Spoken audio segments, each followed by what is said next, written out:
The dust swirled around the platform as the locomotive hissed to a stop, steam billowing into the crisp autumn air of 1885. Violet Summers gripped her worn leather suitcase tighter, her knuckles whitening as she gathered the courage to take her first step into an uncertain future. Paradise.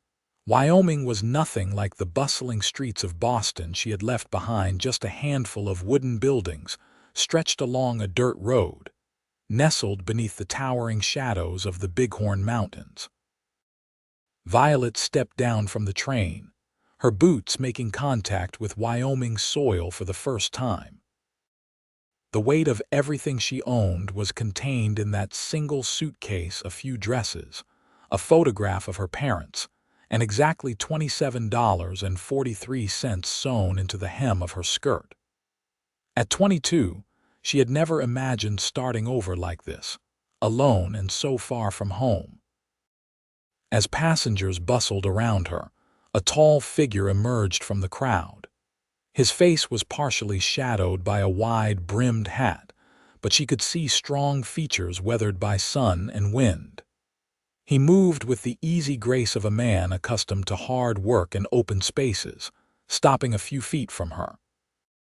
"Miss Summers." His voice was deep and resonant, carrying easily over the noise of the station. Violet nodded, wondering how this stranger knew her name. He removed his hat, revealing tousled chestnut hair and eyes the color of spring grass. "Colton Lawson." He extended a calloused hand. "I was asked to meet you." As she placed her gloved hand in his, he smiled, a small, private expression that reached his eyes and transformed his face. He leaned closer, and his next words were meant for her alone. "Welcome home forever," he whispered.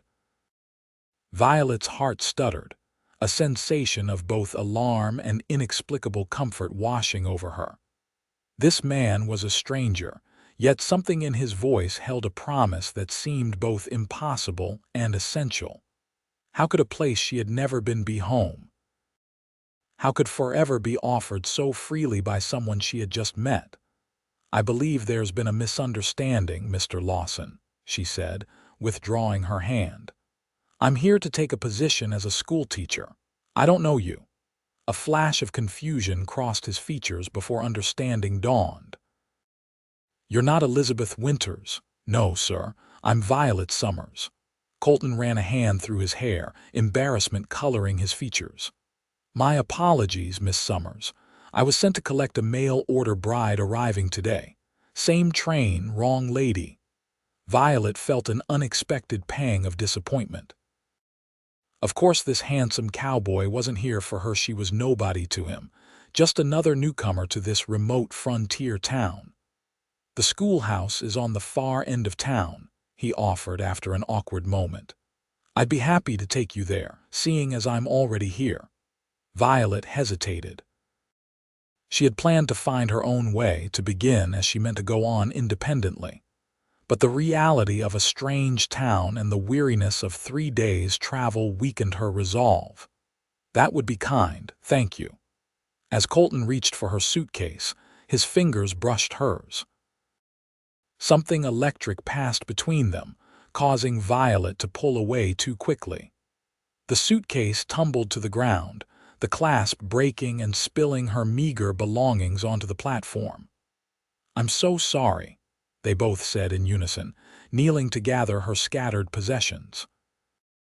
Colton reached for a book that had fallen open, revealing pressed wildflowers between its pages. He handed it back with careful reverence. "You like flowers?" "I collect them," Violet admitted, feeling oddly vulnerable as she tucked the book away. "Each one is a memory." "Paradise has some of the prettiest wildflowers you'll ever see," he said, helping her close the damaged suitcase. "Come spring, the meadows look like God spilled his paint box." Violet smiled despite herself. "I look forward to seeing them." As they walked toward his wagon, she couldn't help asking, "What happens to her?" "The bride you were supposed to meet." Colton's expression grew serious. "She was coming to marry my brother Clayton. Well, he passed away 3 weeks ago. Influenza." The letter telling her must have crossed paths with her journey. He sighed heavily. I couldn't bear to write that she shouldn't come after she'd already started traveling. Thought it would be better to tell her in person, help her get settled somewhere else if she wants. Violet's heart ached for this man carrying such a burden. I'm very sorry about your brother. Thank you. He helped her into the wagon with gentle hands. Clayton was the best of us, always dreaming, always planning. This bride was his latest plan for happiness. As the wagon pulled away from the station, Violet cast a last glance at the train, her final connection to her old life. Ahead lay paradise, a tiny outpost on the edge of wilderness, and beside her sat a grieving man whose first words to her had been an accidental promise. Neither could know how those mistaken words would echo through the months to come. Paradise was smaller than Violet had imagined from the correspondence with the town council. A single street lined with wooden buildings, most with false fronts attempting to lend dignity to humble structures. A general store, a saloon with the Lucky Strike painted in fading letters, a small church, and scattered houses spreading toward the surrounding landscape. It's not much, Colton said, seeming to read her thoughts, but it's growing. The railroad's been through for just 2 years. Before that, we were barely a spot on the map. It's lovely, Violet replied, trying to sound more confident than she felt. After all, this was to be her home now. So open, you can see forever. Colton smiled at that. That's what my father loved about it when we settled here. Said a man could breathe out here, not like in the cities back east. Is your family from the east originally? Pennsylvania. Came out after the war when I was just a boy. My father built our ranch about 5 miles outside town. Started with nothing but determination and 20 head of cattle. Pride colored his voice. Now the Rocking L is one of the biggest spreads in the county. The wagon rolled to a stop before a small building set apart from the others. A weathered sign proclaimed it Paradise School, though the paint was peeling badly. Here we are, Colton said, jumping down and coming around to help her. It's not much to look at, but the inside is sound. The last teacher, Miss Harrington, left to get married last spring. The children have been without proper schooling since then. Violet took his offered hand and stepped down. Standing before the schoolhouse, her confidence wavered. In Boston, she had taught in a modern brick building with proper desks and a full library. This humble structure seemed to embody all her fears about coming west, that she had traded substance for emptiness, civilization for wilderness. The teacherage is attached at the back, Colton continued, carrying her suitcase around the building. It's small but private. The town council had it cleaned and stocked with basic provisions for your arrival. The small cabin attached to the schoolhouse was indeed tiny, just one room with a narrow bed, a table with 2 chairs, a small stove, and a bookshelf. But it was clean, with curtains at the windows and a colorful quilt on the bed. Mrs. Henderson from the general store made the quilt, Colton explained, setting down her suitcase. The whole town's been looking forward to having a teacher again. Violet touched the quilt, moved by this unexpected welcome. That's very kind. Folks here look after each other, Colton said simply. Have to, this far from anywhere else. An awkward silence fell between them as Violet realized she was now alone with a stranger in her new home. Propriety demanded she thank him and send him on his way, but something made her hesitate. What will you tell her? The bride who's coming for your brother, Colton's expression darkened. The truth, that Clayton's gone, that I'm sorry she came all this way for nothing. He sighed, twisting his hat in his hands. I'll offer to pay her passage back east or wherever she wants to go. That's generous. It's what Clayton would have done. He looked out the small window, his profile strong against the afternoon light. I should get back to the station. She'll be wondering where her intended husband is. As he turned to leave, Violet felt an inexplicable urge to delay him. "Mr. Lawson," she called. He turned back, brows raised in question. "Thank you for your kindness today. I hope—" She hesitated. "I hope your meeting goes as well as it can given the circumstances." His smile was sad but genuine. "Thank you, Miss Summers. Welcome to paradise. I suspect the children will be at your door by sunrise tomorrow, curious about their new teacher." After he left, Violet sank onto the edge of the bed, the events of the day catching up with her. She had traveled nearly 2,000 miles to this remote place, leaving behind everything familiar.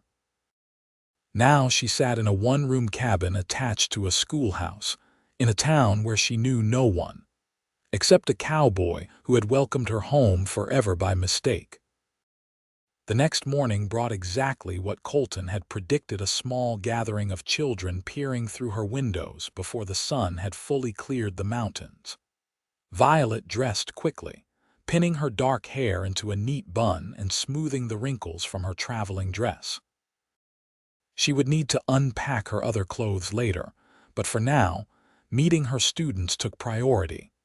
7 children of varying ages stood outside her door, eyes wide with curiosity.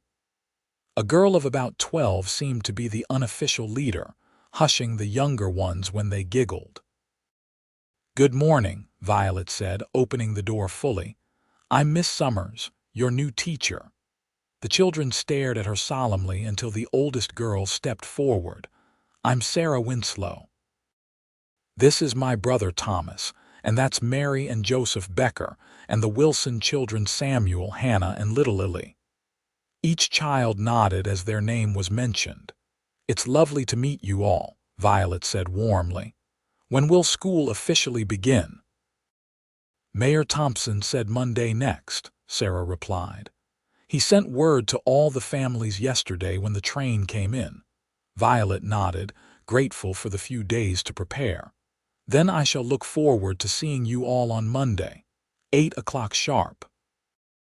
As the children scattered, Violet noticed a wagon approaching. A woman sat beside the driver, her posture rigid with tension. Even from a distance, Violet recognized Colton's broad shoulders as he guided the horses toward town. Elizabeth Winters had arrived in paradise, only to find her future husband dead and her plans in ruins. Violet watched as Colton helped the woman down from the wagon before the small hotel. Even from this distance, his gentle courtesy was evident. The woman Elizabeth stood straight-backed beside her trunk, her face unreadable. After a brief conversation, Colton tipped his hat and drove away, leaving Elizabeth to be escorted inside by the hotel owner. Violet's heart went out to the woman. To travel so far only to find tragedy instead of the new beginning she had sought, it must be devastating. Before she could consider further, Violet noticed Colton turning his wagon toward the schoolhouse. He pulled up before her door, his expression tired. "Miss Summers, I hope I'm not intruding." "Not at all, Mr. Lawson. I was just meeting some of my students." She hesitated. "I saw you arrive with Miss Winters." "News travels fast in paradise," he said with a wry smile. "I wasn't gossiping," Violet hastened to explain. "I happened to see you arrive. How is she taking the news?" Colton removed his hat, running a hand through his hair, a gesture she was beginning to recognize as a sign of his discomfort. "As well as can be expected. She's a composed woman. Didn't cry, just asked practical questions about arrangements and options." He shook his head slightly. "Makes me feel worse somehow. I'd rather she shouted or wept." "Some griefs go too deep for tears," Violet said softly, "especially in front of strangers." He studied her then, as if seeing something new in her face. "You've known sorrow." It wasn't a question, but Violet nodded anyway. "My parents died in a fire 2 years ago. I was teaching at a school across town when it happened." The familiar pain tightened her chest. "I couldn't cry at first. Not for weeks. Understanding passed between them, a recognition of shared experience despite their different lives. "I came to ask if you'd call on her," Colton said after a moment. "She's alone here, and I thought, well, another woman might be welcome company. I'd consider it a personal favor." Violet was surprised by the request. "Of course, if you think it would help, though I'm a stranger to her as well. You're both new to Paradise, both educated Eastern women, and you're not associated with my family's tragedy." He twisted his hat in his hands. "I can't help feeling responsible. Clayton saw her photograph in one of those matrimonial catalogs and was smitten immediately." Said her eyes looked kind and intelligent. "I'll visit her this afternoon," Violet promised. Relief softened his features. "Thank you. I've told her she's welcome to stay at the hotel as my family's guest until she decides what to do next." As he turned to leave, Violet was struck by the weight this man carried: his brother's death, responsibility for the unwitting bride, managing what sounded like a substantial ranch. Yet he took time to welcome a schoolteacher and worry about a stranger's comfort. "Mr. Lawson," she called, making him turn back.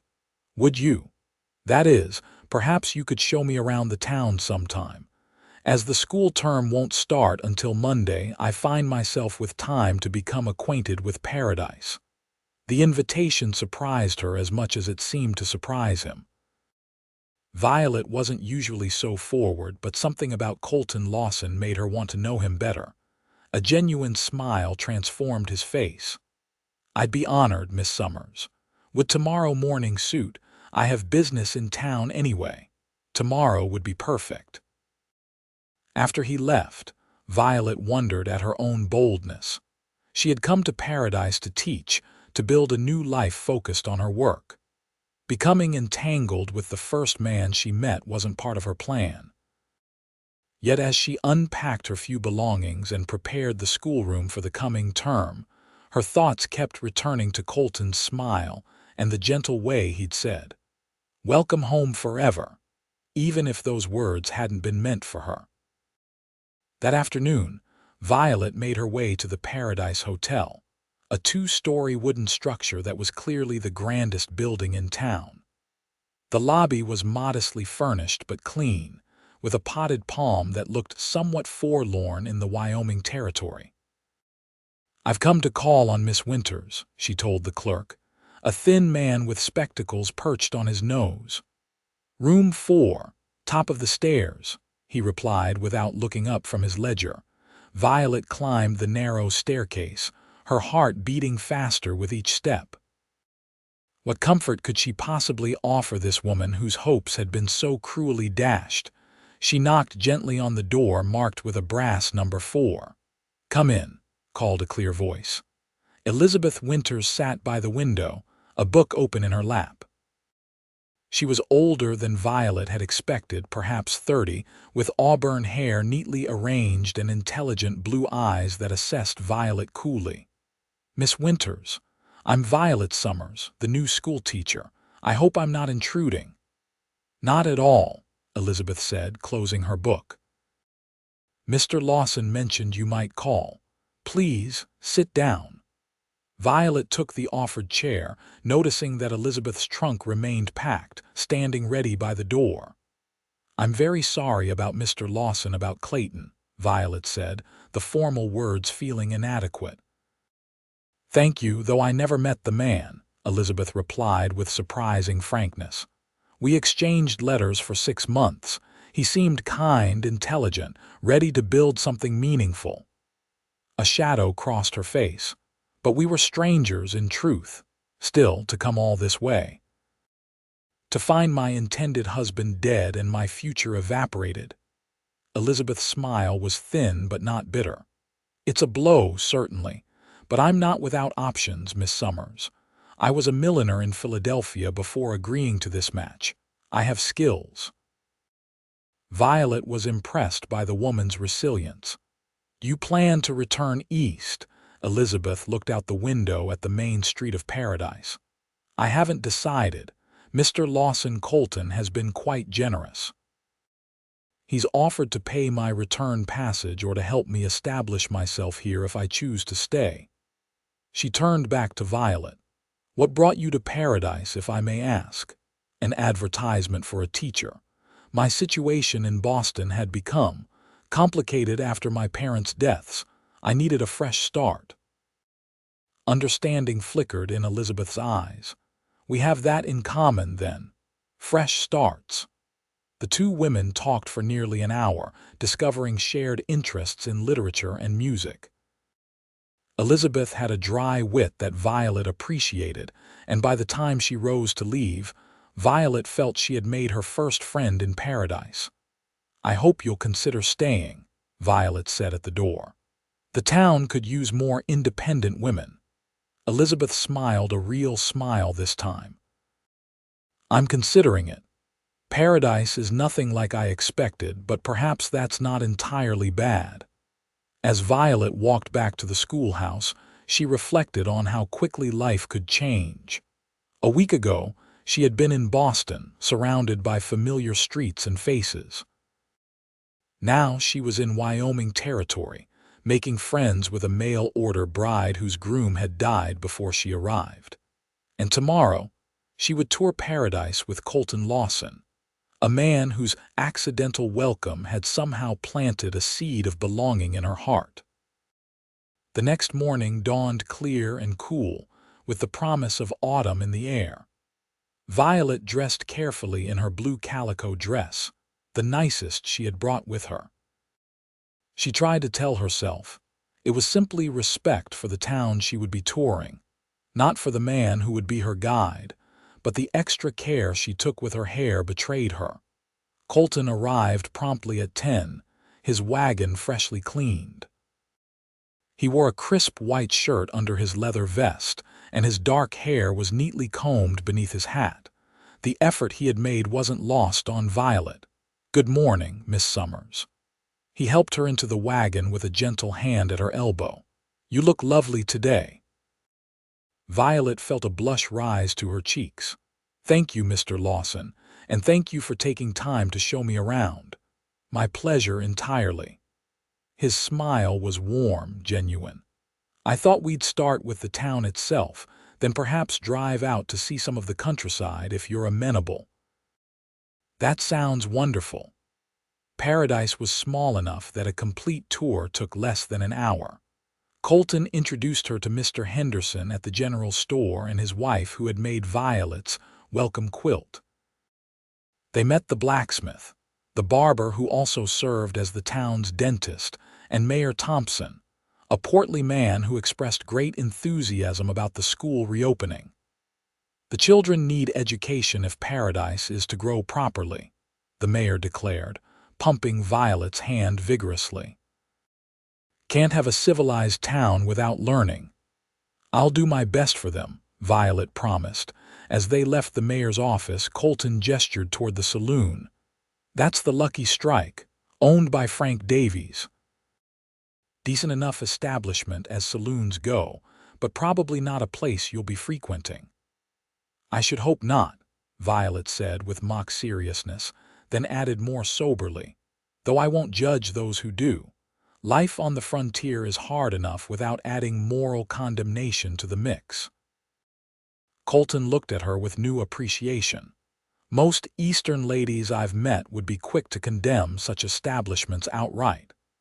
I'm finding that Paradise is changing my perspective on many things," Violet admitted. "What seems important in Boston feels less so here." "The mountains have a way of making human concerns seem smaller," Colton agreed, helping her back into the wagon. "Shall we see some of those mountains up close?" They drove out of town along a well-traveled road that followed a winding creek. The Bighorn Mountains rose majestically before them, their lower slopes covered in pine and aspen trees just beginning to turn golden. "It's breathtaking," Violet said softly, taking in the vast landscape. "This is my favorite time of year," Colton replied, his voice matching her hushed tone. "Summer's heat giving way to autumn's gold. The air gets clearer somehow. They traveled in companionable silence for a while, the only sounds the creak of the wagon and the steady clop of the horses' hooves.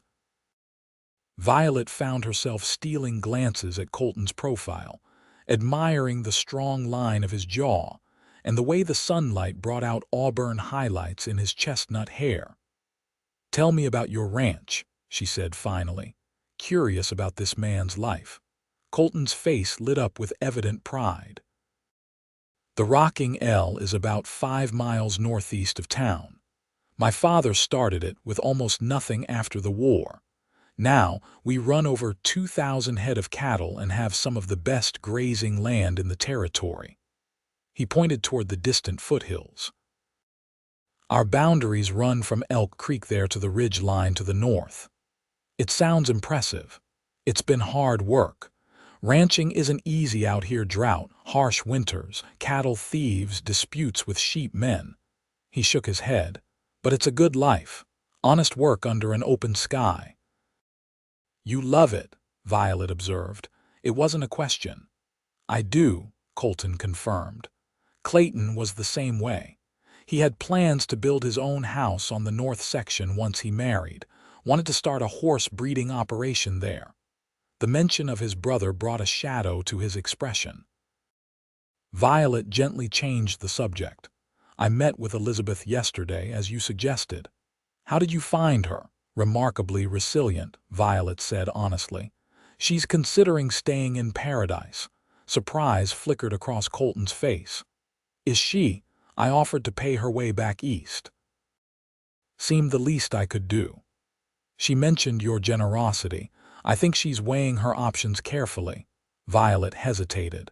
"She's a skilled milliner. Perhaps Paradise could use a hat shop," Colton chuckled. "The ladies would certainly appreciate it. Not much selection at Henderson's store." The wagon rounded a bend, revealing a small meadow beside the creek. Late blooming wildflowers dotted the grass in patches of purple and yellow. "Would you like to stop for a moment?" Colton asked, already slowing the horses. "There's a nice spot by the creek where we could rest." The invitation seemed innocent enough, but Violet was aware of the impropriety of being alone with a man she barely knew, miles from town. Yet something about Colton Lawson inspired trust. Besides, she hadn't come west to be bound by the same rigid social constraints she'd left behind. "I'd like that," she said simply. Colton spread a blanket on the grass near the creek bank. From a satchel behind the wagon seat, he produced a small package wrapped in brown paper. "Mrs. Henderson insisted I take this when I mentioned I was showing you around today," he explained, unwrapping 2 thick slices of apple cake. "She says you're too thin and need feeding up." Violet laughed. "I've been in town one day and already the matchmaking and mothering begins." "That's Paradise for you, no secrets in a small town." He handed her a slice of cake. "Though for the record, I think you look just fine." The compliment, casual as it was, brought warmth to Violet's cheeks. She busied herself with the cake to hide her reaction. "This is delicious," she said after taking a bite. "I'll have to thank Mrs. Henderson." They ate in comfortable silence for a few minutes, watching the water bubble over rocks in the creek. A hawk circled lazily overhead, riding the afternoon thermals. "May I ask you something, Miss Summers?" Colton said finally. "Of course." "Why Paradise? There must be schools in need of teachers closer to Boston." Violet looked out at the mountains, considering her answer. "After my parents died, Boston held too many memories. Every street corner, every shop reminded me of them." She traced a pattern on the blanket with her finger. "And there were complications." "Complications?" Colton prompted gently when she fell silent. "I was engaged," Violet admitted, the words feeling strange after so long keeping them inside. "To the headmaster of the school where I taught. Herbert Wells. He was respected, established. My parents approved the match before they died." Colton waited silently for her to continue. After the fire, Herbert was very supportive. He arranged the funeral, helped me settle their affairs. Violet sighed. But as time passed, I realized I didn't love him. Not truly. I was going through with the marriage because it was expected, because it had been my parents' wish. She met Colton's eyes directly. 2 months ago, I broke our engagement and resigned my position. The advertisement for a teacher in Wyoming territory seemed like Providence far enough away to start fresh. That took courage, Colton said, his green eyes warm with admiration. Many would have chosen the safer path. Perhaps. But I couldn't bear the thought of a lifetime without real love, just to avoid scandal or change. Violet brushed crumbs from her skirt. What about you, Mr. Lawson? No wife waiting at the rocking L? A shadow crossed his face. No, there was someone once, Emily Hargrove, daughter of a rancher from the next county. His jaw tightened. She chose another man, one with more refined manners and business interests in Cheyenne. I'm sorry, don't be. It was 5 years ago now. He managed a small smile. Though I admit, it made me skeptical about Clayton's mail-order bride scheme. Seemed a desperate way to find companionship. Yet you were willing to welcome Elizabeth, to help her even after Clayton's death, Violet observed. That speaks to your character, Mr. Lawson. Colton looked embarrassed by the praise. It was the right thing to do. The simple statement revealed more about him than 1,000 words could have. Here was a man guided by principle, by an internal compass of what was right rather than what was easy. As they packed up the remains of their impromptu picnic, Colton pointed toward a stand of aspen trees at the edge of the meadow. Those will be golden yellow in another week or so. The whole mountainside turns to flame with the aspens and cottonwoods. I'd like to see that, Violet said. Perhaps you will. Their eyes met briefly, and something unspoken passed between them, a possibility, a future glimpsed. The sun was beginning its descent toward the western horizon as they started back toward town. The shadows lengthened across the road, and a cool breeze stirred the grass along the creek. Thank you for today, Violet said as the first buildings of paradise came into view. I feel much more oriented now. It was my pleasure, Miss Summers. Colton hesitated, then added, I hope you'll consider calling me Colton. Mr. Lawson makes me feel like my father. Violet smiled. Then you must call me Violet. Violet, he repeated, as if testing the feel of her name. It suits you. As they approached the schoolhouse, Violet was surprised to see Elizabeth Winters waiting on the small porch. The older woman rose as the wagon drew near, a determined expression on her face. Miss Winters, Colton said, pulling the wagon to a stop. Is everything all right?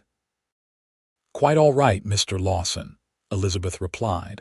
I've been speaking with Mayor Thompson about possibilities here in Paradise. He mentioned the town has been hoping to attract more businesses.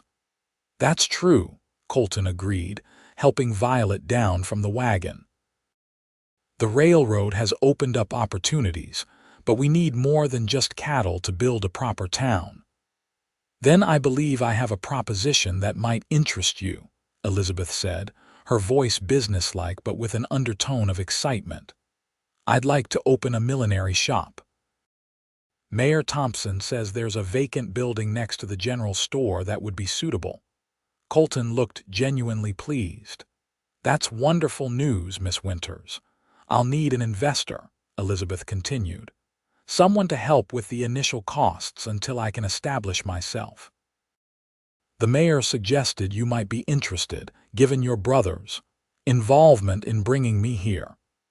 A complicated expression crossed Colton's face: surprise, consideration, and something like respect. I'd be happy to discuss it, Miss Winters. Clayton would have wanted to help you build a new life here, one way or another. Excellent. Perhaps we could meet tomorrow to discuss terms. Elizabeth's practical approach was refreshing after the emotionally charged circumstances of her arrival. Of course. Shall we say 10 o'clock at the hotel dining room? With arrangements made, Elizabeth nodded politely to them both and headed back toward the hotel, her stride purposeful and confident. "She's quite remarkable," Violet said as they watched her go. "Indeed," Colton agreed. Not many women would find such a practical solution to their circumstances. Or men, for that matter, Violet added. Most would be too proud to propose such an arrangement after what happened. Colton nodded thoughtfully. "Pride has its place, but it doesn't keep you warm at night or put food on the table." He turned back to Violet. "I should be going. There's work waiting at the ranch." As he prepared to leave, Violet felt a strange reluctance to see him go. Their day together had been unexpectedly pleasant, a glimpse of possibility in this new place. "Will I see you again soon?" she asked, then immediately felt foolish for the transparent question. But Colton smiled, the expression lighting his green eyes. "Sunday at church. Most of the town attends." "I'll be there," Violet promised. As his wagon disappeared down the road, Violet stood watching until it was just a dust cloud on the horizon. Only then did she realize she was still smiling. The next few days passed in a blur of preparation. Violet cleaned and organized the schoolhouse, arranged the meager supply of books, and created lesson plans for students ranging from 6 to 16 years old. The challenge was invigorating after the structured environment of her Boston school, where children were neatly divided by age and ability. Sunday morning arrived clear and cool. Violet dressed in her best dress, a deep blue wool with modest lace at the collar and cuffs. She'd worn it for special occasions in Boston, but here in Paradise, it felt almost too formal. Still, church was church, and proper respect should be shown. The small white clapboard church was nearly full when she arrived. Violet hesitated in the doorway, suddenly aware of being a stranger in a tight-knit community. But before she could feel truly awkward, Sarah Winslow, the oldest of the children who had visited her, appeared at her side. "Miss Summers, you can sit with us," the girl offered, taking Violet's hand and leading her to a pew where her family was already seated. Violet smiled gratefully at Mrs. Winslow, who made room for her.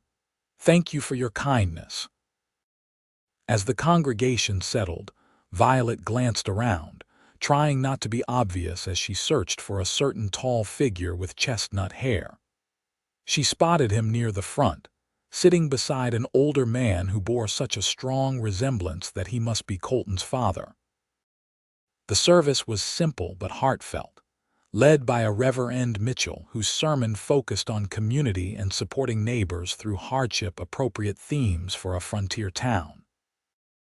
When the final hymn had been sung and the benediction given, the congregation spilled out into the churchyard, lingering to socialize in the autumn sunshine.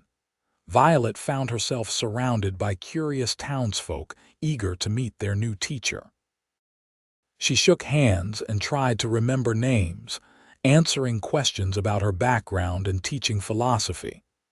"Miss Summers seems to be making quite an impression," a deep voice said behind her, causing her heart to skip. She turned to find Colton standing there, the sun bringing out gold highlights in his hair. Beside him was the older man she had noticed in church. "Pa, this is Miss Violet Summers, our new schoolteacher," Colton said. "Violet, my father, Henry Lawson."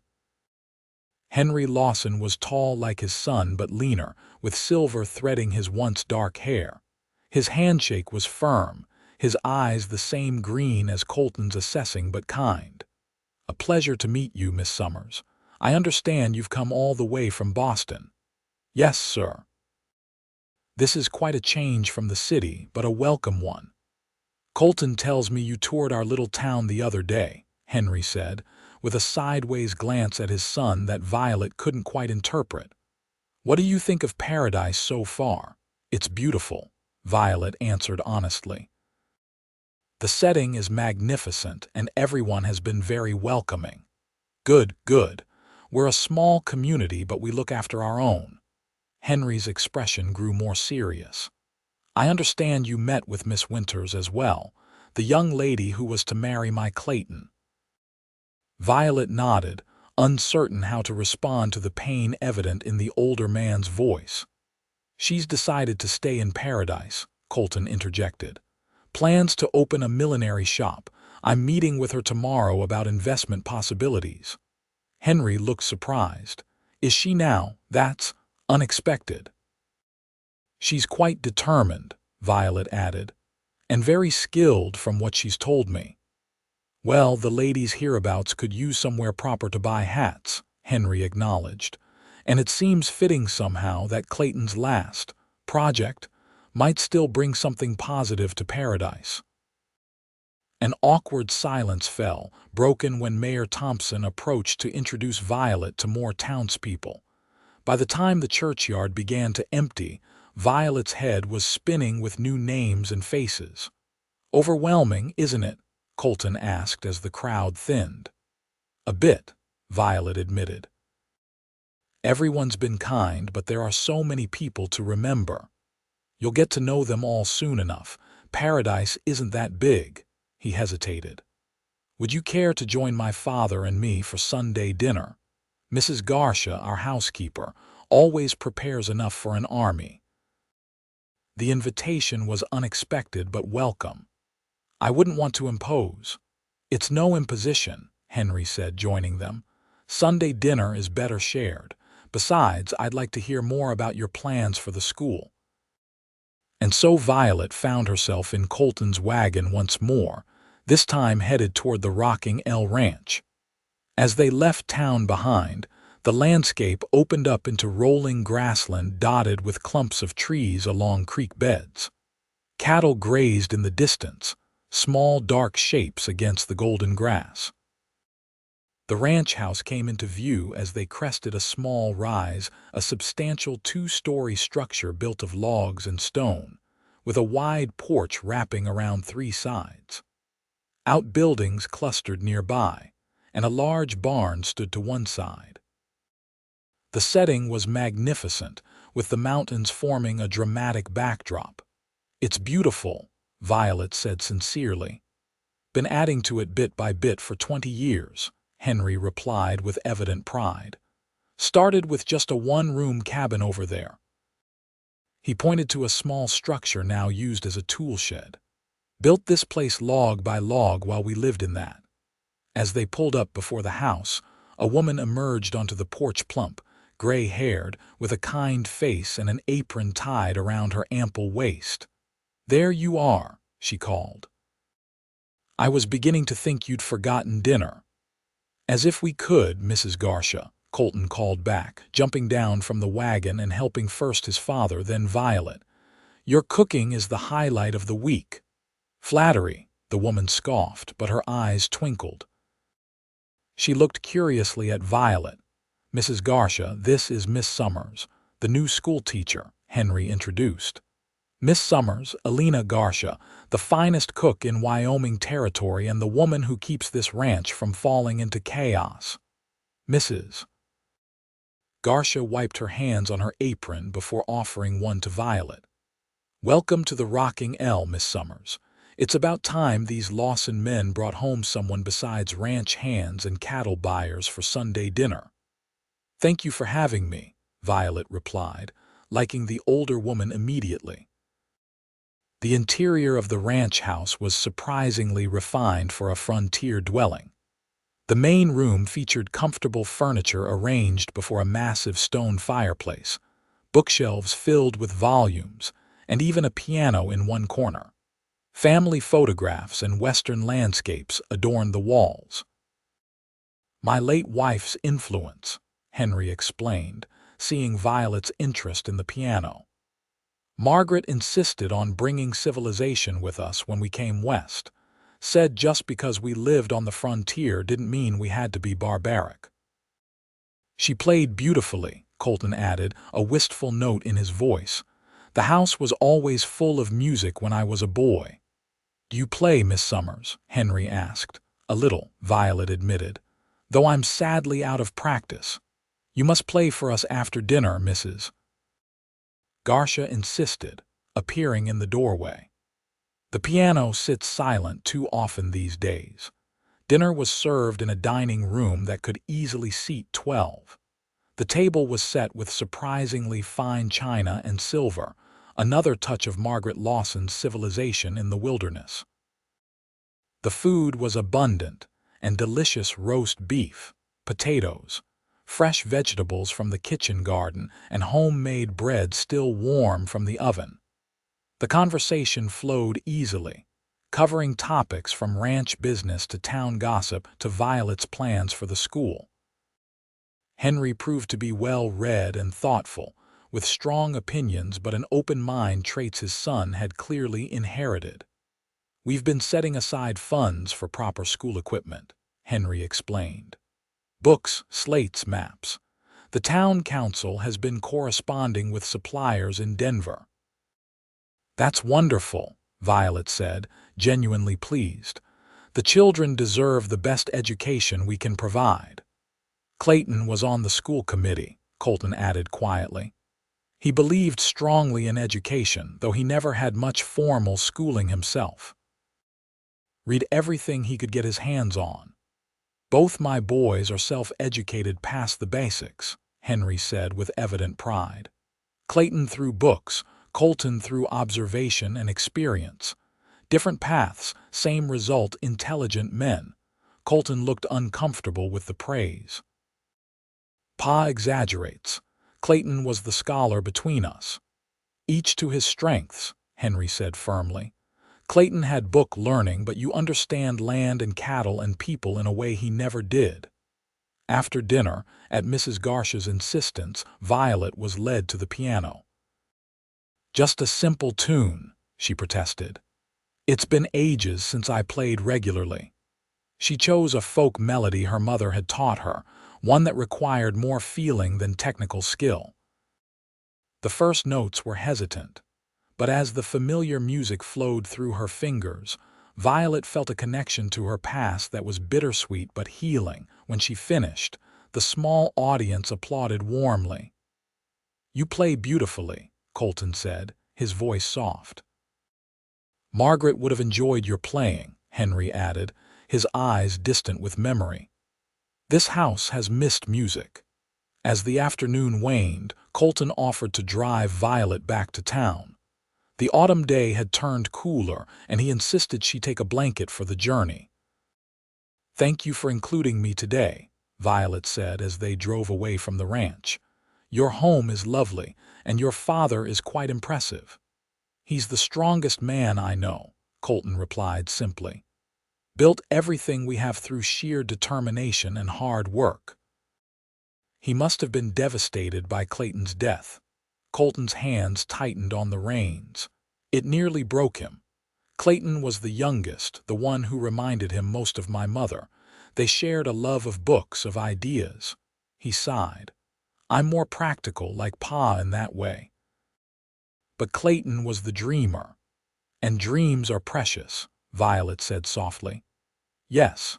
Colton glanced at her, his expression unreadable in the fading light. "Sometimes I think that's why Pa's been so supportive of my helping Elizabeth Winters. It's Clayton's last dream, in a way."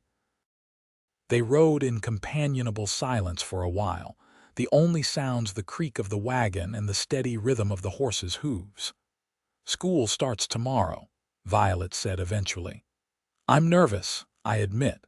Teaching children from such varied backgrounds and ages will be a challenge." "You'll do wonderfully," Colton assured her. "The children already admire you. I could see it at church today. I hope I can live up to their expectations, and their parents. Just be yourself, Violet. That's more than enough." The simple compliment warmed her more than the blanket wrapped around her shoulders.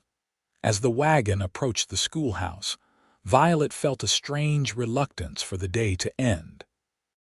These hours with Colton and his family had been unexpectedly pleasant, creating a sense of belonging she hadn't felt since before her parents' deaths. "Would you?" Colton began, then stopped, seeming uncharacteristically hesitant. "That is, I was wondering if you might like to attend the Harvest Festival with me next Saturday. The whole town celebrates with dancing and food and games. Not exactly a Boston social, but it's our way of marking the season." The invitation sent a flutter through Violet's chest. "I'd be delighted," she said, trying to keep her voice steady. "I've never been to a harvest festival." Relief and pleasure brightened Colton's face. "Wonderful. I'll call for you around 4 o'clock if that suits perfectly." As he helped her down from the wagon before the schoolhouse, their hands lingered together a moment longer than necessary. The simple touch sent warmth spreading up Violet's arm. "Good night, Violet," Colton said softly, "and good luck tomorrow." "Good night, Colton. Thank you for today." She watched him drive away, the wagon a darkening silhouette against the twilight sky. Only when it disappeared around a bend did Violet turn toward her small cabin, her mind already anticipating the Harvest Festival and another day in Colton Lawson's company. The first week of school passed in a blur of activity.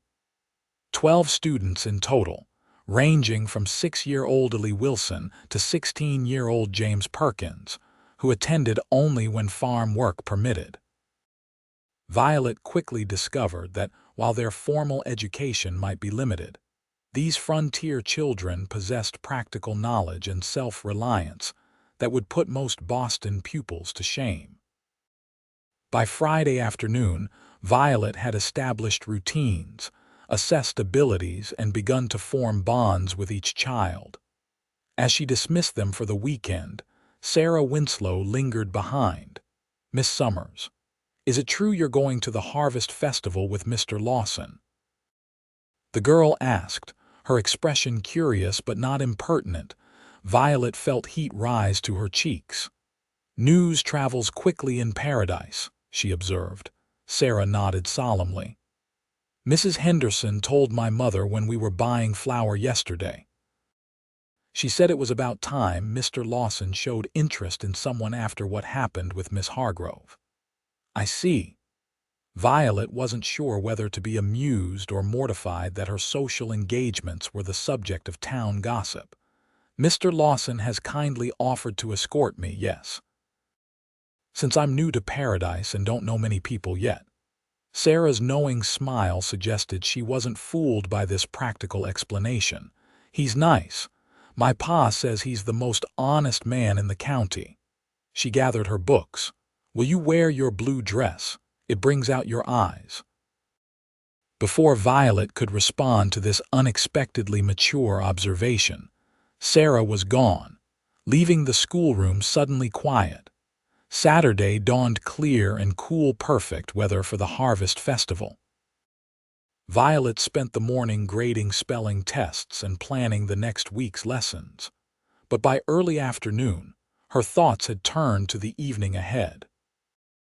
After washing her hair and letting it dry in the autumn sunshine, Violet carefully arranged it in a more elaborate style than her usual practical bun, allowing a few curls to frame her face.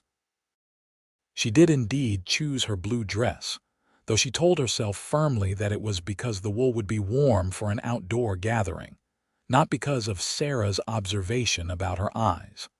A knock at precisely 4 o'clock sent a flutter through her stomach.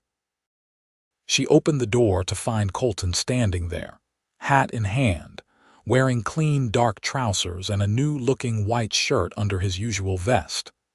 His hair was neatly combed, and the scent of bay rum suggested a recent visit to the barber. "You look beautiful," he said simply, his green eyes warm with admiration. "Thank you," Violet replied, feeling suddenly shy.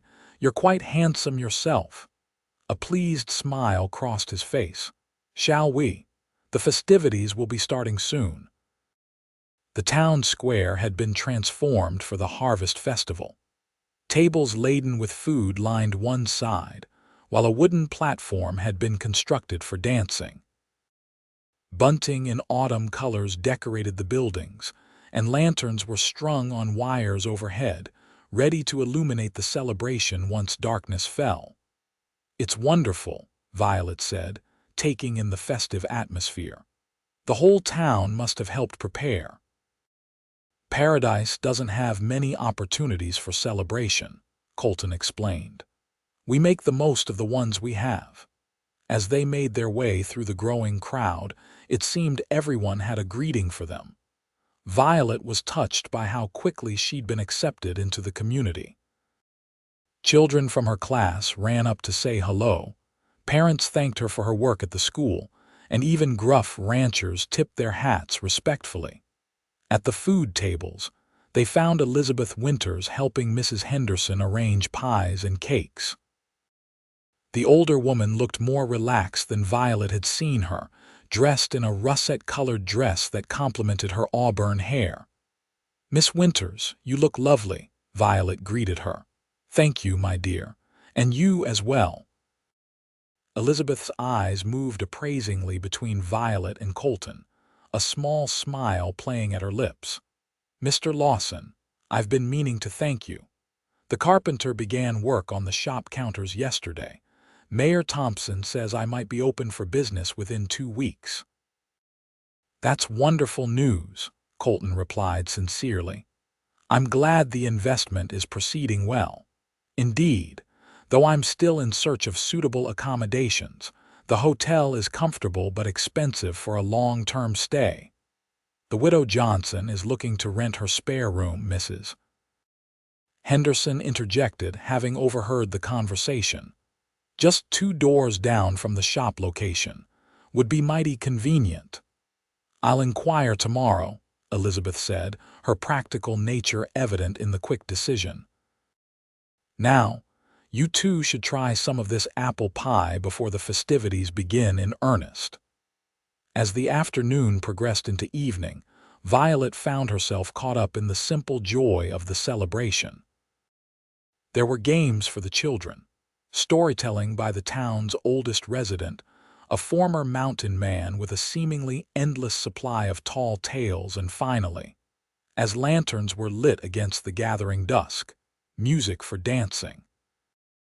A small band consisting of a fiddle, banjo, and accordion struck up a lively tune. Couples began to form, taking places on the wooden platform. "May I have this dance?" Colton asked, extending his hand to Violet. "I should warn you, I'm only familiar with formal Boston dances," she said, placing her hand in his. "These country dances are new to me." "Just follow my lead," Colton said with a reassuring smile. "It's not so different, just a bit more energetic." The dance was indeed livelier than the sedate waltzes Violet was accustomed to, but Colton proved an excellent partner, guiding her through the unfamiliar steps with gentle pressure from his hands. By the second dance, she was laughing with the pure pleasure of movement and music under the starry Wyoming sky. As the evening wore on, they took breaks to eat, to drink cider, to chat with townspeople, but always found their way back to each other and to the dance floor. During a particularly spirited reel, Violet caught sight of Elizabeth dancing with the young blacksmith, her face flushed with exertion and what looked suspiciously like enjoyment. "She's adapting well," Violet remarked to Colton during a slower dance that allowed conversation. He followed her gaze to Elizabeth. "She's a remarkable woman. In some ways, I think Clayton would have been overwhelmed by her." "And you?" Violet asked, then immediately regretted the too personal question, but Colton just smiled, his hand warm against her waist. "I admire her spirit and determination, but she's not the woman who's captured my interest these days." The simple statement, delivered in that deep, sincere voice, sent warmth spreading through Violet's chest. Before she could formulate a response, the music changed to a waltz, a familiar rhythm from her Boston days. "Now this is my territory," she said with a small smile, as Colton adjusted his hold to the formal waltz position. "Then I shall follow your lead this time," he replied, his green eyes never leaving hers. The familiar three-quarter time wrapped around them like a cocoon, separating them from the bustling festival. As they moved together in perfect harmony, Violet felt something shift between them, a recognition, an acknowledgement of feelings growing too strong to ignore. When the music finally ended, neither moved away immediately. Colton's hand remained at her waist, hers on his shoulder, their joined hands suspended between them. "Violet," he said softly, her name a caress on his lips. "Yes," she whispered, her heart beating so loudly she was certain he must hear it. "Would you walk with me, just for a moment?" She nodded, unable to find words. Colton led her away from the lights and music, to a quiet spot beneath a large cottonwood tree at the edge of the town square. The sounds of the festival were muted here, the darkness deeper, with only starlight filtering through the branches above. "I've been wanting to speak with you all evening," Colton said, still holding her hand. But it never seemed the right moment with so many people around. Violet waited, her pulse fluttering in her throat. "I know we haven't known each other long," he continued, his voice low and earnest. "Just weeks, really. But in that time, I've come to admire you greatly. Your courage in coming west alone, your dedication to the children, your kind heart." He paused, seeming to gather his thoughts. "What I'm trying to say, not very elegantly, is that I care for you, Violet. More than I expected to care for anyone again after Emily." The confession, simple and direct like the man himself, touched Violet deeply. "I care for you too, Colton," she replied softly. "These past weeks have been unexpected. When I came to Paradise, I wasn't looking for anything except a new start, a place to rebuild my life. I certainly wasn't looking for—" She hesitated. "For what?" he prompted gently. "For someone who makes me feel like I've found home," she finished, the truth of the words surprising her even as she spoke them. In the dim light, she could see Colton's smile, tender, almost reverent. His hand released hers, coming up to gently touch her cheek. "May I kiss you, Violet Summers?" he asked, his voice barely above a whisper. "Yes," she breathed. The kiss was gentle at first, a question more than a demand. But when Violet responded, moving closer within the circle of his arms, it deepened into something more profound, a promise, a beginning.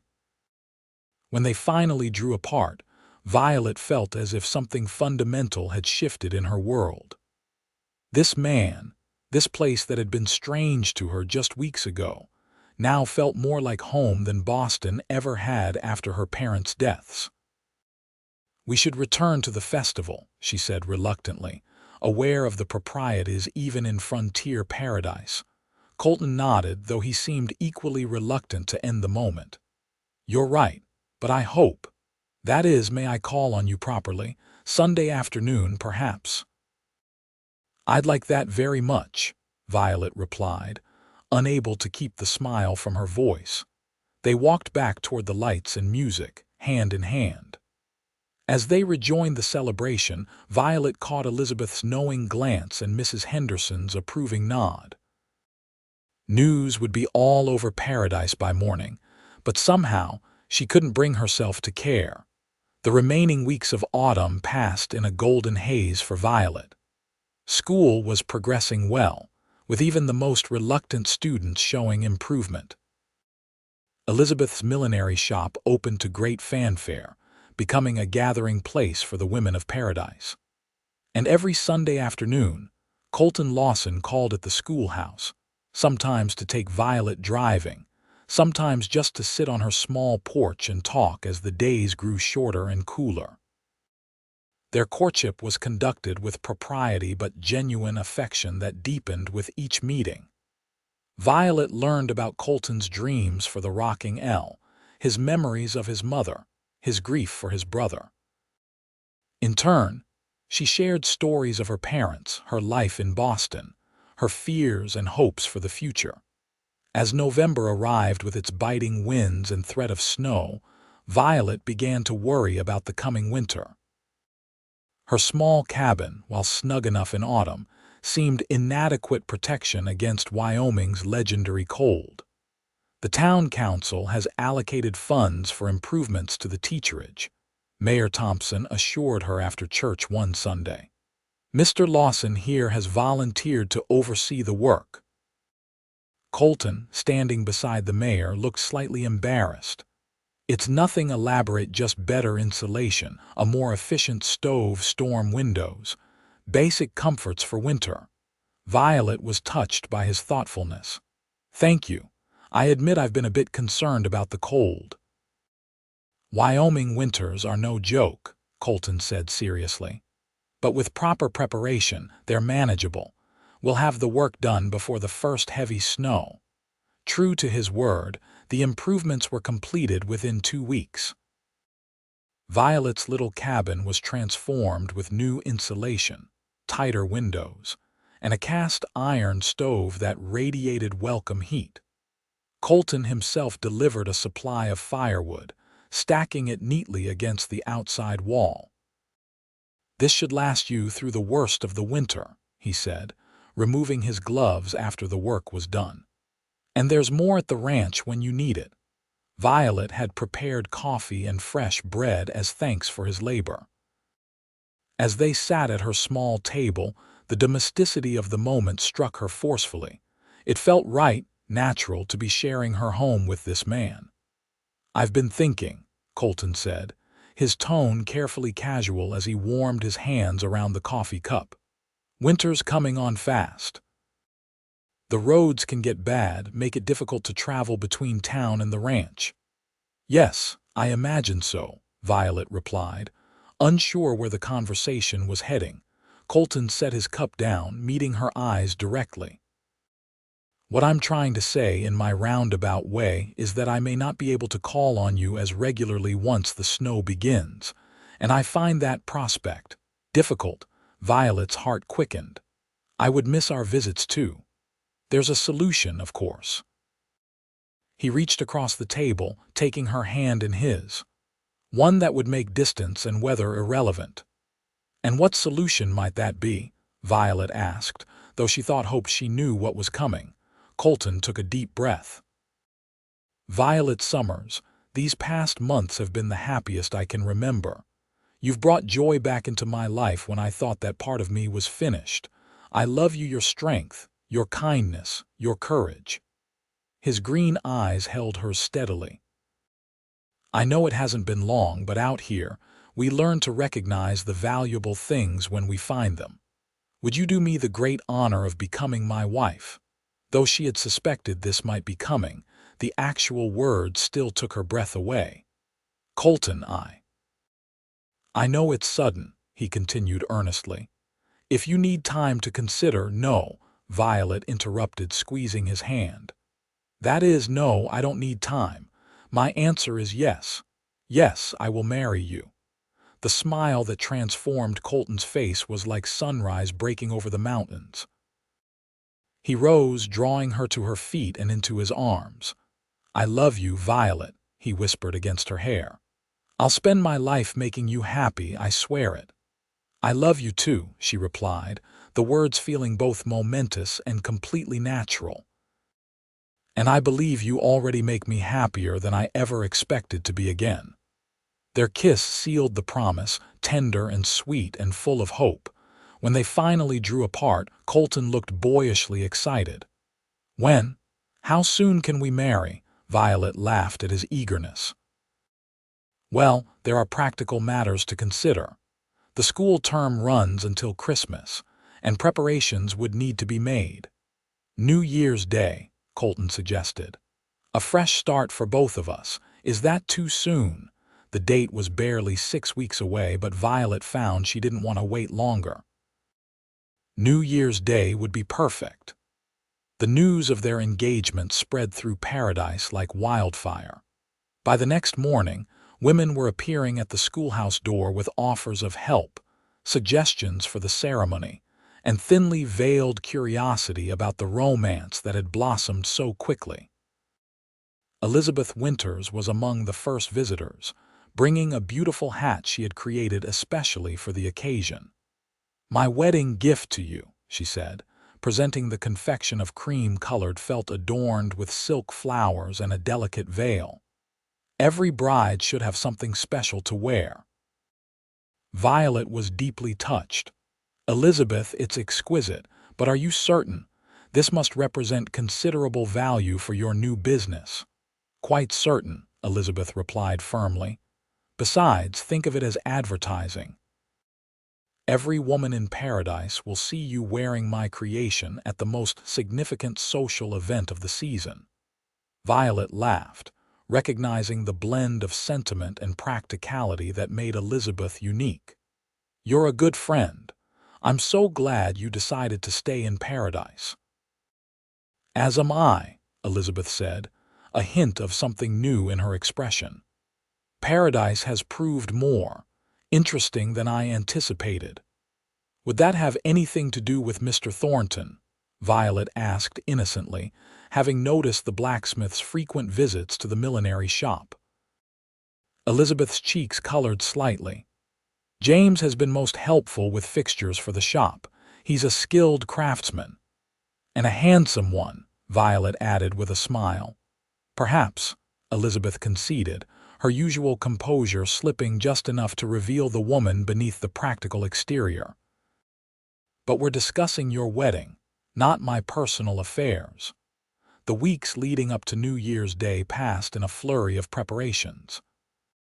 Violet continued teaching, while in the evenings she worked on her wedding dress, a simple but elegant creation of ivory wool, with satin trim salvaged from one of her mother's gowns. Mrs. Garcia and the women of Paradise contributed to a wedding feast that promised to be memorable, and Reverend Mitchell met with the couple to discuss the ceremony. Henry Lawson threw himself into preparations with unexpected enthusiasm, insisting on having the celebration at the Rocking L despite the potential for winter travel difficulties. "The ranch has been without a woman's touch since Margaret died," he told Violet one Sunday after church. "It's time for new beginnings, new life there. Clayton would have wanted it that way." The mention of Clayton brought a familiar sadness to Henry's eyes, but it was tempered now by genuine pleasure in his remaining son's happiness. As Christmas approached, Violet divided her attention between school activities and wedding preparations. The children presented a simple nativity play for the town, with even reluctant James Perkins participating as one of the wise men. Parents beamed with pride, and Violet felt a deep satisfaction in having created this moment of community and achievement for her students. Christmas itself was celebrated quietly, with school closed and most families observing the holiday in their homes.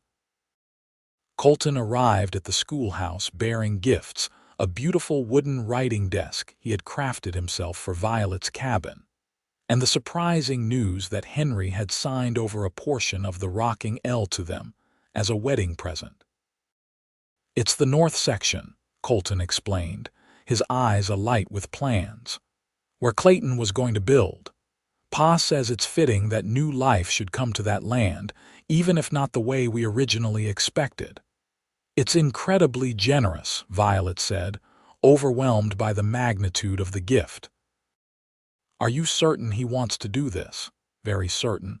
He says at his age it makes sense to start passing things on, and this way he gets to see us build our life there." Colton took her hands in his. "We can build a house there in the spring, something that's ours from the beginning." The vision of their future together, a home they would build, land they would nurture, perhaps children they would raise, filled Violet with a profound sense of rightness. This was where she belonged, with this man, in this place that had welcomed her home forever. New Year's Day dawned clear and cold, with the sun turning the snow-covered landscape into a dazzling expanse of white. Wagons and sleighs began arriving at the Rocking L by mid-morning, bringing nearly the entire population of Paradise to celebrate the union of their schoolteacher and the son of one of the area's most respected ranchers. Violet prepared in Mrs. Garcia's room, the older woman fussing over every detail of her appearance. The ivory wool dress fit perfectly, its simplicity elegant against Violet's dark hair and fair skin. Elizabeth's hat, with its delicate veil, completed the ensemble. "You look beautiful, Querida, Mrs. Garcia said, her eyes suspiciously bright. "Like a winter angel." A knock at the door revealed Henry Lawson, resplendent in his best suit, his silver hair neatly combed. "May I come in?" he asked, waiting for Mrs. Garcia's nod before entering. When he saw Violet, he stopped, momentarily speechless. "You are a vision, my dear," he said finally. "Colton is a fortunate man indeed." "Thank you, Mr. Lawson." "Henry, please. We're to be family now." He cleared his throat. "I know your father isn't here to give you away. If you would permit me, I would be honored to escort you." Tears pricked at Violet's eyes. "I would be grateful," she said softly. "My father would have liked you very much, I think, and I him for raising such a daughter." Henry offered his arm. "Shall we?" "There's a certain impatient young man waiting by the fireplace who I believe is eager to make you his wife." The main room of the ranch house had been transformed for the occasion. Evergreen boughs decorated the walls, filling the air with their fresh scent. Lanterns and candles provided warm light against the winter afternoon. Chairs had been arranged to create an aisle leading to the massive stone fireplace, where Reverend Mitchell waited with Colton. As Violet entered on Henry's arm, the assembled guests rose. But Violet had eyes only for Colton, standing tall and straight in a new suit, his face alight with love and wonder as he watched her approach. The ceremony itself was brief but meaningful, with the couple exchanging vows they had written themselves. Colton's voice was steady and sure as he promised to love, honor, and cherish Violet for all the days of their lives.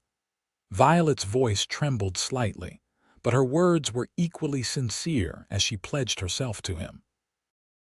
When Reverend Mitchell pronounced them husband and wife, Colton's kiss was both tender and promising a beginning rather than an ending. The celebration that followed was joyous and boisterous, with food and music and dancing that continued well into the evening. Elizabeth Winters danced more than once with James Thornton, her usual reserve softening in the blacksmith's company. Mayor Thompson made a somewhat lengthy toast to the couple, predicting great things for their future. And Henry Lawson watched it all with the satisfaction of a man who has seen his son find true happiness. As night fell and guests began to depart, Colton led Violet upstairs to what had once been Clayton's room, now prepared for the newlyweds. A fire burned brightly in the small fireplace, casting warm light over the simple but comfortable furnishings. "Welcome home, Mrs. Lawson," Colton said softly, echoing the words he had mistakenly spoken to her that first day at the train station. "Welcome home forever." Violet smiled up at her husband, her heart full to bursting with love and hope. "Forever," she agreed, as his lips met hers in the first of many kisses they would share in their new life together. Spring came early to Paradise in 1886. With March bringing warm winds that melted the snow and awakened the dormant land. For Violet and Colton, the winter had passed in a blur of happiness, dividing their time between the ranch house where they lived with Henry and the schoolhouse where Violet continued teaching. With the arrival of better weather, construction began on their own home on the north section of the Rocking L. Colton had worked through the winter on the designs, incorporating ideas from both of them to create a house that would be practical for ranch life, but comfortable enough to satisfy Violet's Eastern sensibilities. "It won't be a Boston mansion," he had warned when showing her the plans. "I don't want a Boston mansion," Violet had assured him. "I want a home where we can build our life together." As March turned to April, the framework of the house rose against the backdrop of the mountains. Violet would often ride out after school to see the progress, marveling at how quickly the structure took shape under the hands of Colton and the crew of ranch hands and townsmen who helped with the building. One such afternoon, Violet arrived to find Colton placing the last beam over what would be their front porch. He waved when he saw her approaching on the gentle mare he had given her as a wedding present. "Perfect timing," he called as she dismounted. "Come see the view from our porch." Violet climbed the newly built steps, joining Colton on the platform that extended across the front of the house. From this vantage point, they could see across the rolling grassland to the mountains beyond, with a creek winding through the property like a silver ribbon. "It's breathtaking," Violet said, leaning against Colton's side. "I can imagine sitting here on summer evenings, watching the sunset. Or winter mornings with snow covering everything," Colton added, his arm around her waist. "Or autumn when the aspens turn gold." "Every season," Violet agreed, turning to face him. "Colton, I have something to tell you." His green eyes focused on her face, curious but patient. "I visited Dr. Miller yesterday," Violet said, her voice soft with wonder. "We're going to have a baby, in late November, he thinks." Colton's expression transformed from surprise to joy in an instant. "A baby, Violet, that's wonderful." He gathered her carefully into his arms as if she had suddenly become fragile.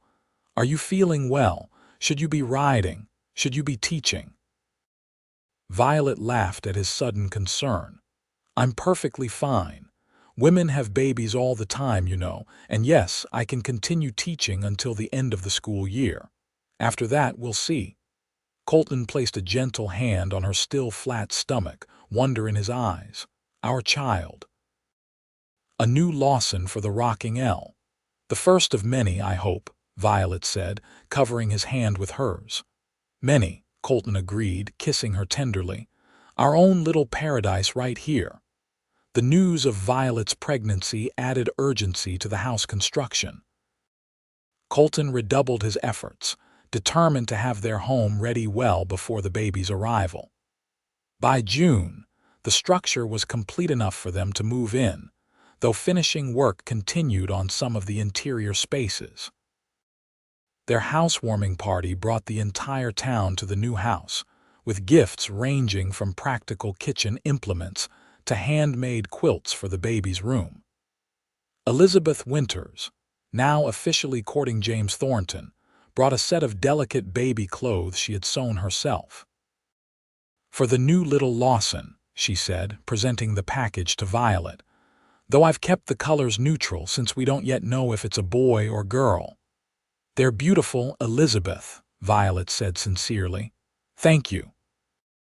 "Well, I've had practice lately," Elizabeth replied with a meaningful glance at James.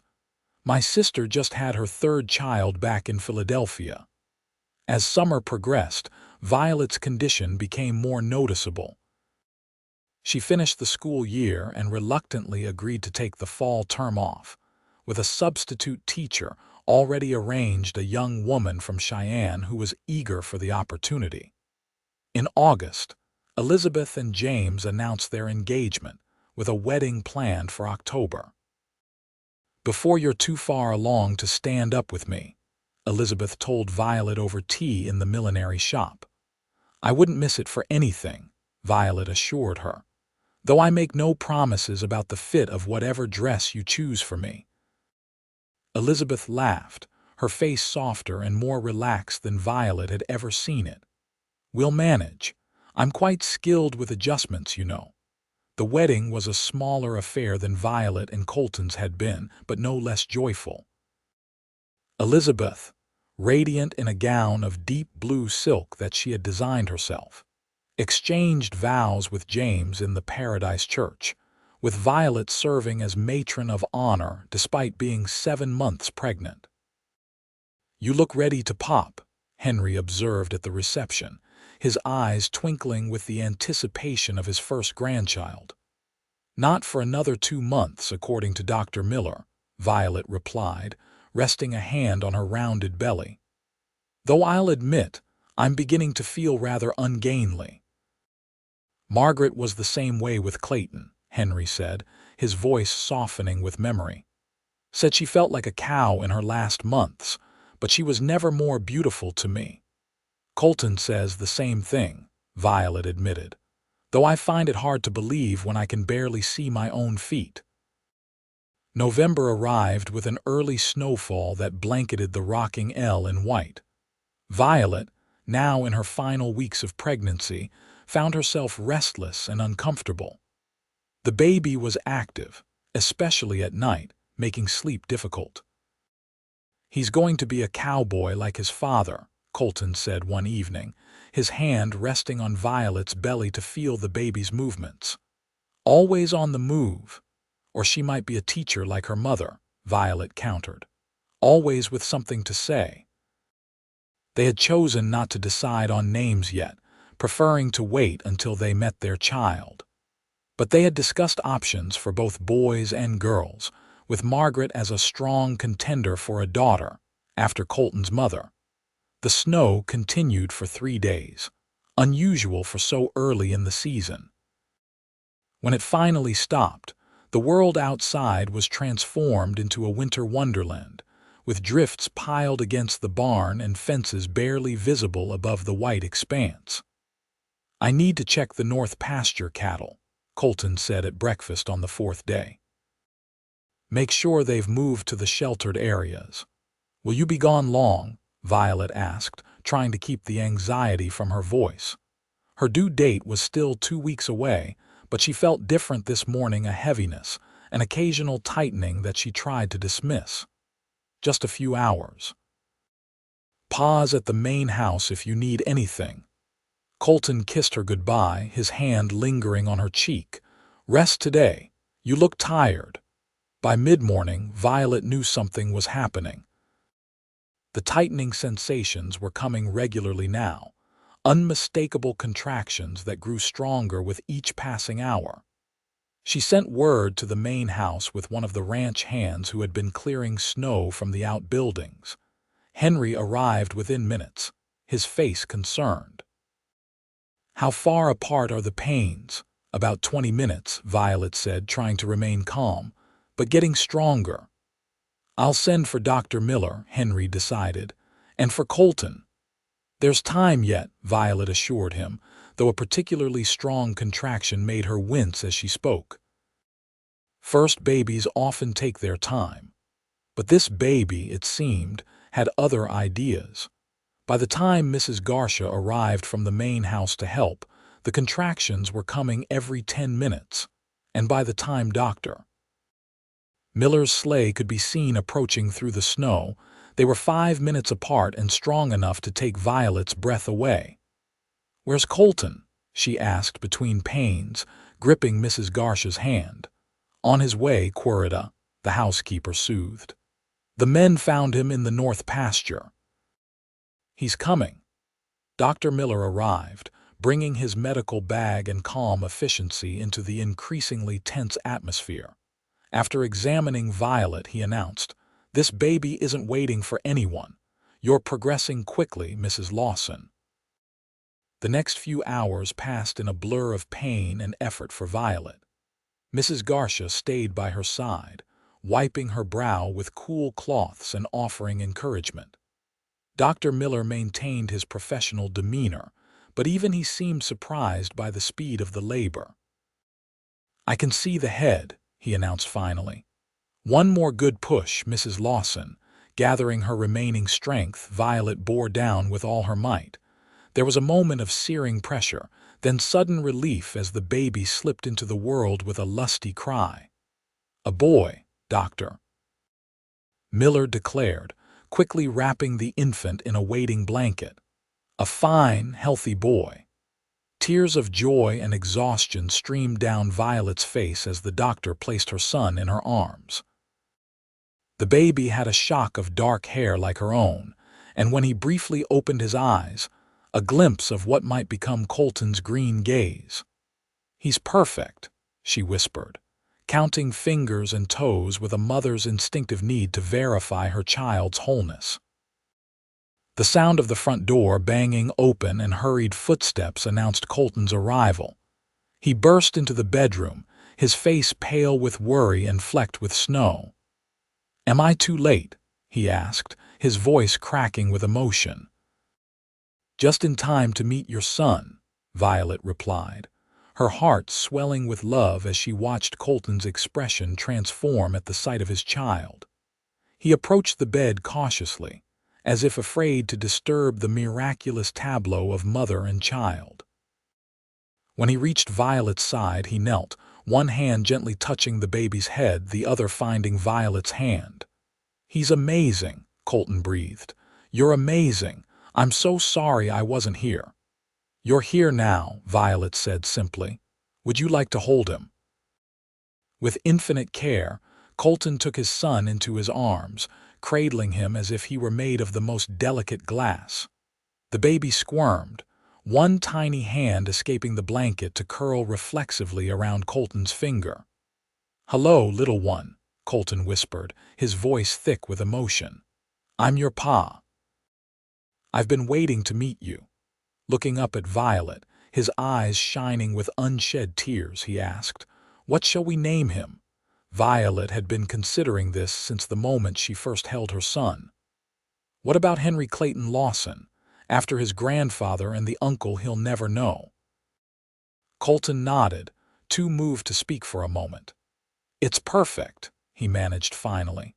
"Pa will be honored." And indeed, when Henry was allowed in to meet his grandson a short time later, the older man's eyes filled with tears at the news of the baby's name. "Henry Clayton," he repeated, gently taking the infant from Colton. "Welcome to the rocking L, little man. You've got quite a legacy to grow into." As Violet watched the 3 generations of Lawson men together, her heart felt so full it might burst. From the moment she had stepped off that train just over a year ago, with nothing but a suitcase and uncertain hopes, her life had transformed in ways she could never have imagined. Paradise, Wyoming had indeed become her paradise, a place of love, family, and belonging. And Colton's mistaken welcome that first day had proven prophetic after all. She was home. Forever. 5 years later, on a warm June afternoon in 1891, Violet sat on the porch of their home, watching as Colton taught young Henry to ride his first pony. At 4.5, the boy was a miniature version of his father, with the same determined set to his jaw and the same easy way with animals. Beside Violet in a small rocking chair sat 3-year-old Margaret, carefully reading a picture book to her favorite doll. The little girl had Violet's dark hair but Colton's green eyes, and a sweet disposition that charmed everyone she met.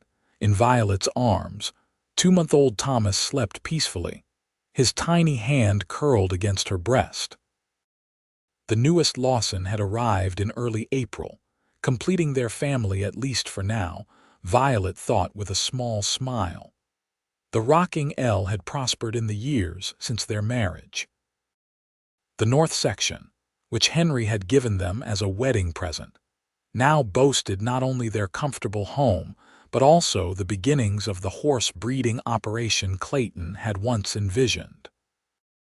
Colton had a natural eye for horseflesh, and their rocking L stock was becoming known throughout the territory for its quality. Paradise itself had grown as well. The railroad had brought new settlers, new businesses. Elizabeth and James Thornton now had a thriving enterprise that combined her millinery with his blacksmith shop, having discovered a market for decorative metalwork that paired well with her designs. They had 2 children of their own, sturdy 4-year-old Robert and delicate 1-year-old Catherine. The school where Violet had first found her place in paradise had been replaced by a larger building with 2 classrooms, reflecting the town's growth.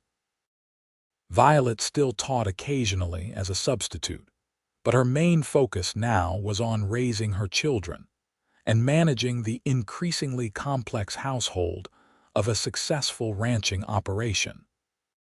Henry Sr., now in his 60s but still vigorous, divided his time between the main ranch house and his grandchildren, who adored their grandpa Hank, and his seemingly endless supply of stories and peppermint candies.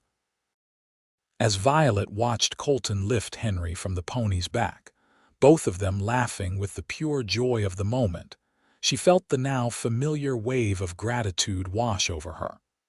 Life in Wyoming territory wasn't always easy.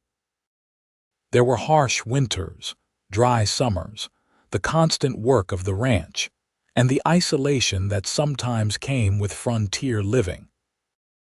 But there was also this family, love, a home built with their own hands, a community that had embraced them, land that provided not just a living but a legacy for their children. Colton looked up, catching Violet's eye across the yard. Even after 5 years of marriage, the sight of him still made her heart beat faster. He smiled that special smile that was just for her and lifted Henry onto his shoulders before starting toward the house. "Mama," Henry called, waving excitedly. "Did you see me riding Thunder all by myself?" "I certainly did," Violet called back. "You're a natural horseman just like your father." "Can I ride again tomorrow, Pa?" the boy asked, bouncing on Colton's shoulders. "We'll see, partner," Colton replied, setting his son down as they reached the porch steps. "Horses need rest too, you know." Margaret looked up from her book.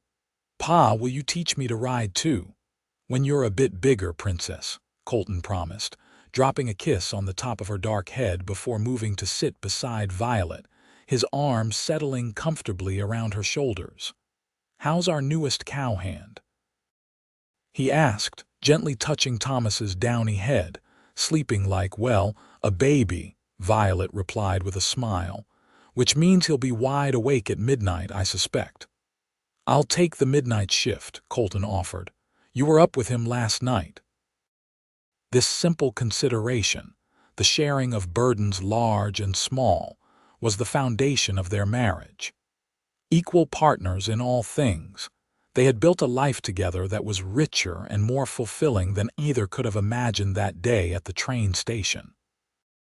As the sun began its descent toward the mountains, casting long shadows across the land they had nurtured together, Violet leaned her head against Colton's shoulder, content in the knowledge that she was exactly where she was meant to be.